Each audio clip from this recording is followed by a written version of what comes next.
Hello, this is We Save People Not Banks, and we're in Manchester at the Asian Fire Service Association, and I'm with someone today who's had just done a good speech about diversity and inclusion, and he's going to introduce himself and tell you a little bit about what we talked about this morning. I'm Mustafa Ozbilgin from Brunel University. I research equality, diversity and inclusion, and today I talked about austerity and the connection between austerity and equality, diversity and inclusion.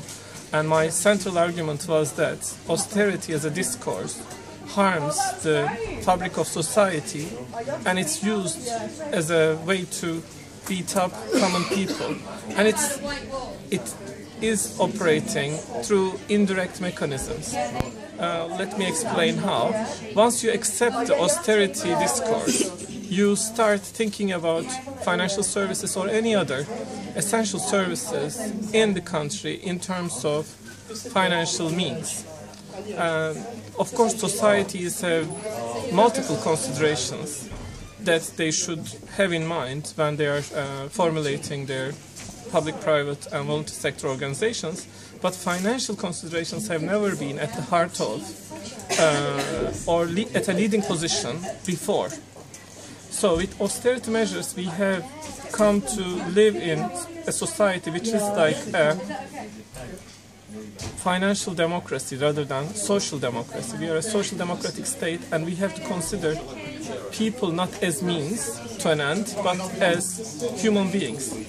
They are an end in themselves, so we need to contribute to humanity rather than simply to contribute to the financial well-being of organizations and the country alone. That's good. One of the things you mentioned earlier on was about who holds the power. How do they get the power and the means from which that process takes place? So you talked about people that worked at, went to golf clubs and stuff like that. Could you elaborate on that for us, please? Sure. I did my earlier work in the financial services sector, and I interviewed a lot of executives. So it's not surprising that most of them are white men from Oxford or Cambridge, and they have very narrow education in terms of schooling, so you don't get much diversity at the very top. And I was very curious how these people end up getting to these privileged positions, because they don't represent the diversity of talent that we have today. If you look at a level below, there is actually a bottleneck. There is a huge diversity at the middle level of management in the UK, but many people cannot make it through. One of the silent contributors to this is class. For example, in terms of hobbies, sports, choice of even clothing and food can influence the decisions. We attribute different value to different ways of being and being seen. And in order to capture this kind of sophistication in how people access privilege, I suggested in my research that we should start looking at the top, the privileged positions, and look at the mechanisms by which they get there. What are their sources of power?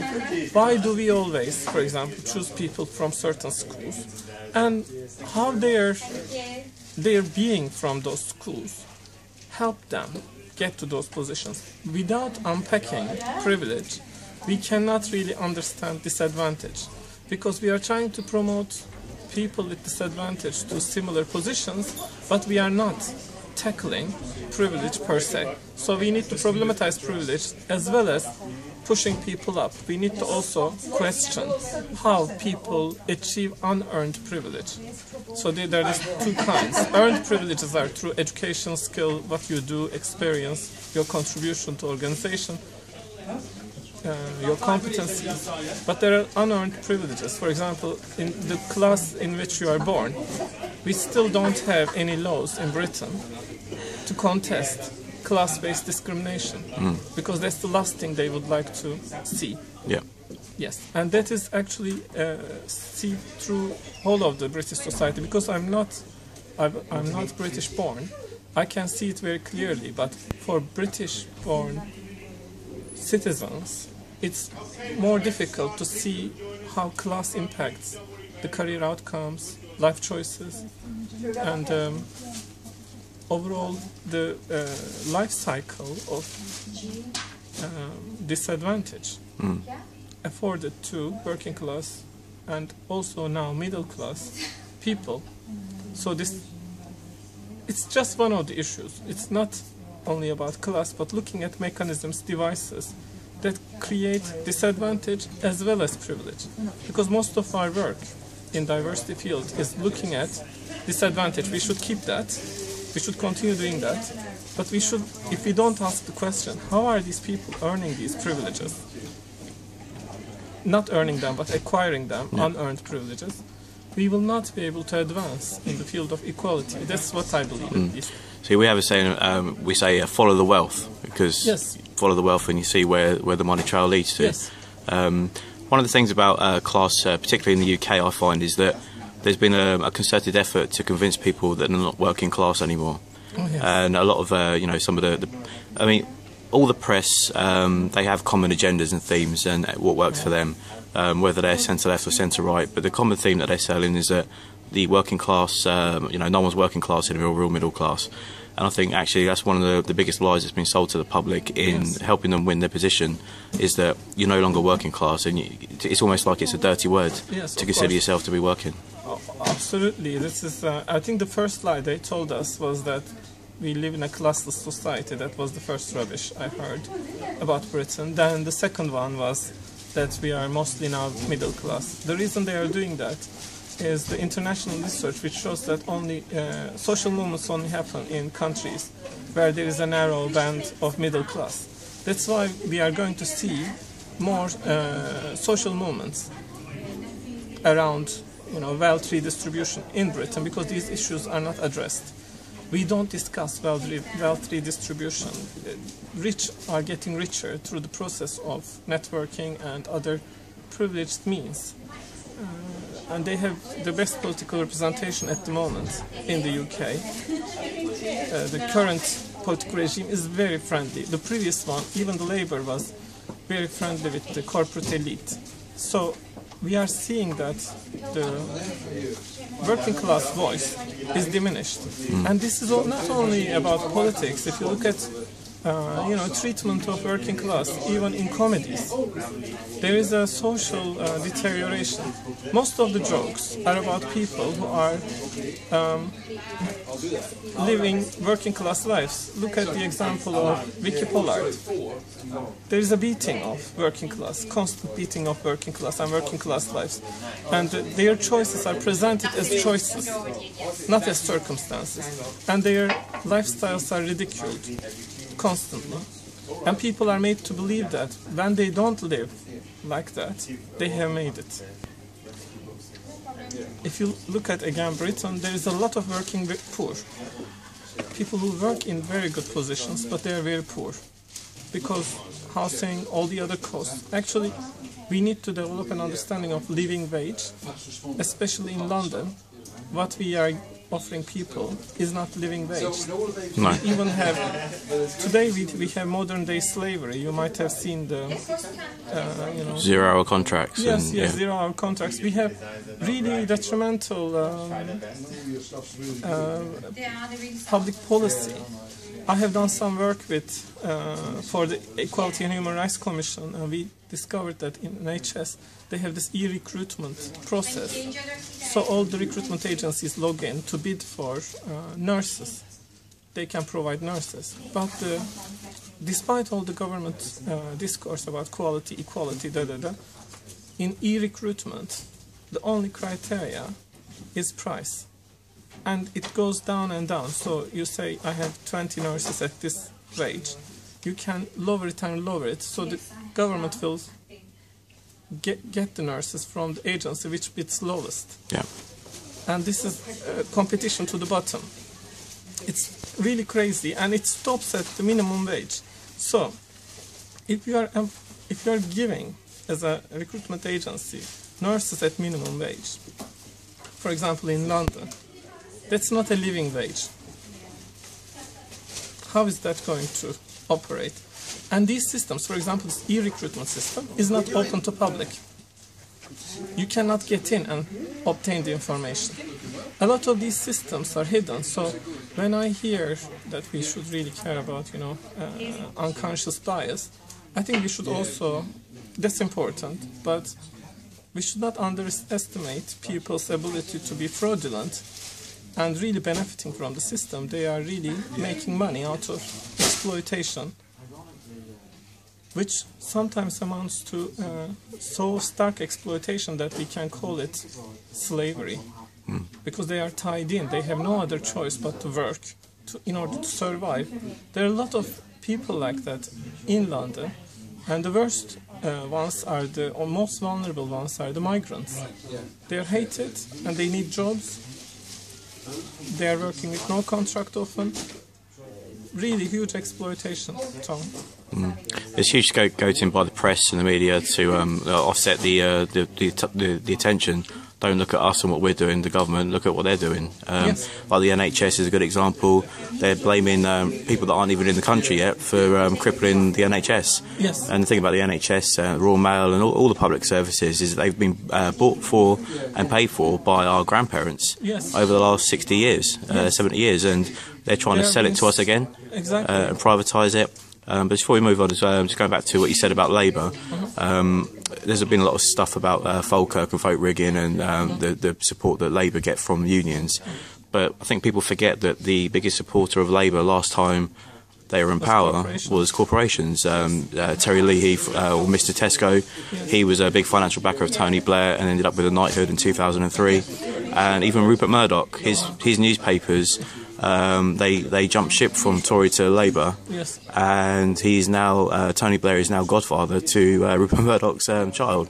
So for people to say that unions are the ones that hold the puppet strings for Labour is farcical, because the common interests are corporations and big business and banks, and that's... Well, I think unions should support Labour because it's a Labour party.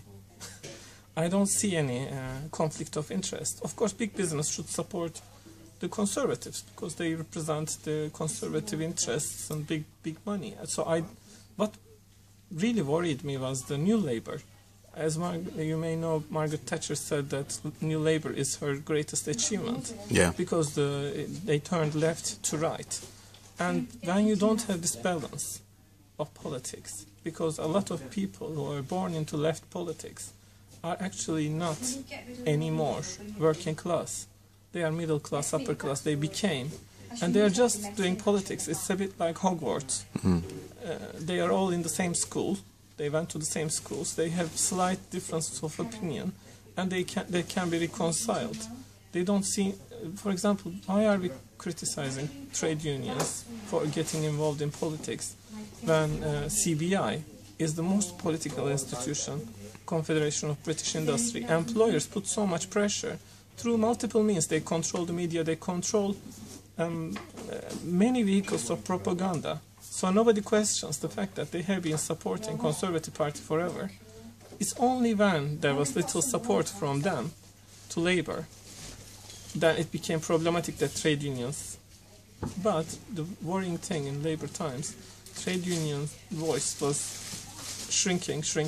As you said, Tony Blair stood closer to industry, corporate leaders.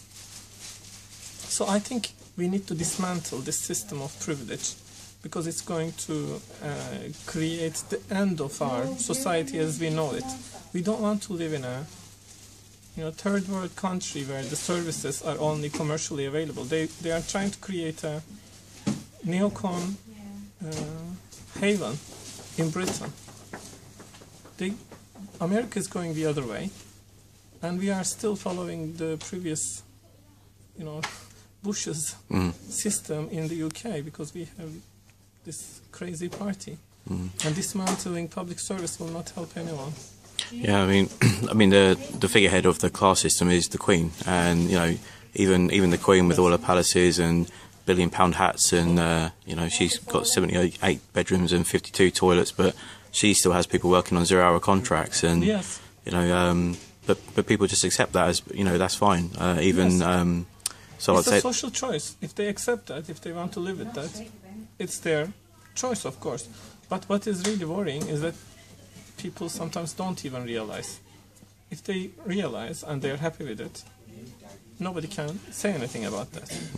If they want to have this kind of system, class system, if they're happy with what their share, I think. But the worrying thing is, people don't realize, in comparison, how they live. You know, they don't know how the other half lives. We need to make that transparent by showing the nature of privilege in the UK, because I think in Britain, privileged play a very sinister game of looking modest. Yeah. It is shrouded in modesty. For example, if you look at upper class, they always hide their wealth. Yeah. In posturing, simple posturing. They also have this culture, you know, at least, even if it's not too genuine, they have this culture of service, you know, caring, compassion. Philanthropy and stuff. Yes, yeah. yes, yes. Yeah. Giving little to take a lot. You have to be a bit realistic about what's happening. And those old elite were okay, but the new elite are not even like that. They don't even conceal the fact that they are not rich. So we are going towards a new elite, which is moneyed, and they don't have any hesitation to show it. But that may prepare the grounds for, you know, contestation. But we don't even know who own these companies. We don't know. No. And just finally, a few people have mentioned it today, but no one's really grasped the nettle. But they talked about the public sector remaining in public hands, and you know, I think one of the guys on the first panel said that we provide a service. We haven't got we're not a business to make money. It's something that you touched on at the end there as well, about ensuring that public services are kept in public hands, you know, especially as it's already been bought and paid for by the public over a period of you know, the last 60, 70 years. I think there's lack of understanding of history when the government starts talking about making it more efficient by selling it. If you look at the history of public service, the reason why we have NHS is that private providers, or this small groups of providers, were not sufficient. We needed to have an infrastructure in the UK to provide healthcare in the same way to everyone. Private employers, private investment is never good at delivering equal service, because then you bring the logic of customer. They can't operate with the idea of service. So you're inviting different logics. For example, they now almost privatized all our universities. On Sunday, I received an email from a PhD student who made an application for changing a supervisor on Friday. On Sunday, he sends me an email saying he pays full fees and university system doesn't still show his, you know, change of supervision arrangements. What kind of service is this? So we moved from education being, you know, students learning something, to students being customers. I am there to provide a service. I'm not there to prevent him from progressing or anything like this. So, but when you bring it, this logic, it becomes us and them. There's like a demand. It's I need to have this right away. So there's an assessment. It's also not clear who is assessing whom. Just your look. Our system have changed. For example, if a student is noisy, if you say, can we all calm down, you get a couple of students saying, I can do whatever I want. I paid my full fee. Yep. You know, it's going to change in hospitals as well. People will demand unreasonable things, because with the current system, the system should provide the same care to everyone. But when you have some full fee paying customers, some people who are poor and relying on the national, I'm sure the queues will be diverted in different ways. The thing at the minute, you know, people that do have private healthcare at the minute, they're able to afford it because the private healthcare system is backed up by the NHS. Yes. And when that support mechanism got, I mean, even the royal baby was born in a hospital with NHS support. It might have been born in a private wing, but you the news was explaining that they were in an NHS hospital and had the full weight and the resources of the NHS if there were complications. I think the real test for people will be the first time they have to call out that doctor and pay for it in the middle of the night, or they put their hand in a pocket. One of the interesting things, I had a conversation with someone, was that the majority of the people in the country now aren't old enough to remember that time when you had to put your hand in your pocket to pay for your doctor to come out, and that's why there isn't that strict for feeling against solutions. Actually, one of the best solutions I've heard recently was to increase taxation. It's the standard solution. Rich can afford to pay. I can pay more tax. I don't want to see poor people. I don't want to see social suffering. And they're underestimating the solidarity, and they base their assumptions around this individualism, and the individual need to have more money. But after a certain level, why are we still giving tax subsidies instead of saving? It comes back to your message. Why are we trying to save the rich when we can save the public? It's just, it makes no sense. We need to be able to also create systems. If there is, first of all, I don't buy this austerity discourse, but even if we have to buy it, okay, then say, if you're above this income, pay for make a contribution. Start with voluntary means, whatever means. When people get treatment, then you can show them bills, and you can get their, start with voluntary contributions. Look, it's costing this much. Would you like to contribute? And also, we don't do many of the preventative stuff in healthcare and all of our systems and structures. So we get burdened at the end. Yeah. Yeah. We're always dealing in symptoms and not the causes. Yes, yes. So I think there are a lot of things to do. I'm really inspired that you are doing something like this, doing interviews. So if you want a paper to be written or want to discuss, want to present your work, come to the university. Oh, excellent. Thank you very much for your... Yep. You are very welcome. Thank you for your time. It was great today, and I think you really put some, some brainworms out there for people to think about later on. So we save people, not banks. Thank you for your time.